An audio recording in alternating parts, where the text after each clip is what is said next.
Welcome to Retro Toy Princess. I'm Allison Troy. Today we are doing a flip through of the Dr. Seuss's How the Grinch Stole Christmas coloring book. This is an adult coloring book, and it was released by Random House in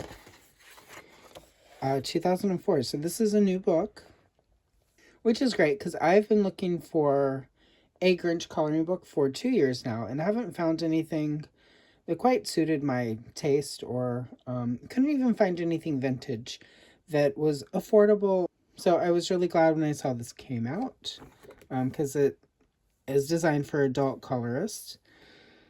And while I do a lot of vintage books, the art in a lot of modern coloring books for kids is not quite as nice as the vintage stuff is.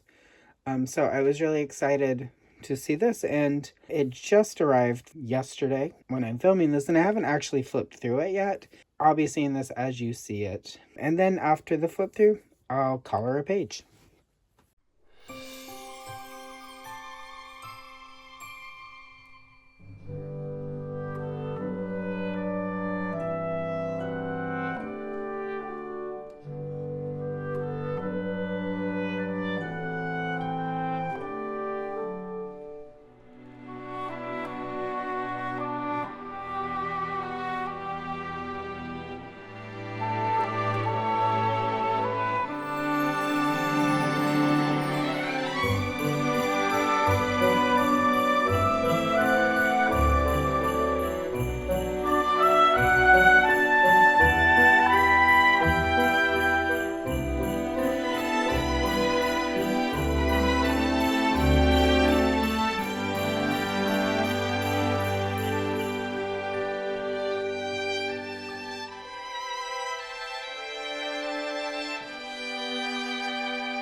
Before I color in this, I did do some testing of various tools. I attempted an alcohol marker just to see, and as you can see, it bled through all the way. Normally for vintage coloring books, I scan them and then print them out on paper, one-sided. I don't do that with the newer books. I can always get a second one if I need one in pristine copy. So I usually color directly in a brand new coloring book, as opposed to the preservation I try to do with the vintage ones. But if you're going to color in this and want to use alcohol markers, you're definitely going to want to put a backing page in here to keep it from bleeding all the way through, but it's still going to bleed through to the other side. So if I know some people prefer alcohol markers, and if that's your jam, you're going to want to probably get 2 books, just so that when it bleeds through and ruins the page on this side, you'll be able to color in the other book. I tested some watercolor markers I have that are water-based. Those also bled through. They didn't go all the way through, but they did go through, as you can see right up here. So again, the same thing, you'll definitely want a page between it, and anything back here is going to have bleed through. I then tested Crayola to see how that would work on this paper. I tried the Starjoy Classic, Starjoy Gold, Prismacolor Premier, the Amazon Basics, and then Black Widow. Those are the main pencils I use. I wanted to test them all. As you can see, there was some bleed through to the front cover from here. With all of them except the Prismacolor. I did have to color pretty hard with most of these to really get color that I liked, and even still some of them didn't quite work as well as I would have liked. The Starjoy Classics, for instance, I had a hard time getting a good enough blend on this paper to get a gold effect I was happy with. My best gold effect was the Starjoy Gold. Amazon Basics, I got pretty good gold, but I had to color, so that was the one I had to color the hardest with, as you can see from here. Prismacolor was the easiest to use, so that's what I'm going to use for the page I'm going to color today, is the Prismacolor. So just keep that in mind. I did not try any other pencils. These are just what I have handy, open, and ready to use right now. So that's what I went with.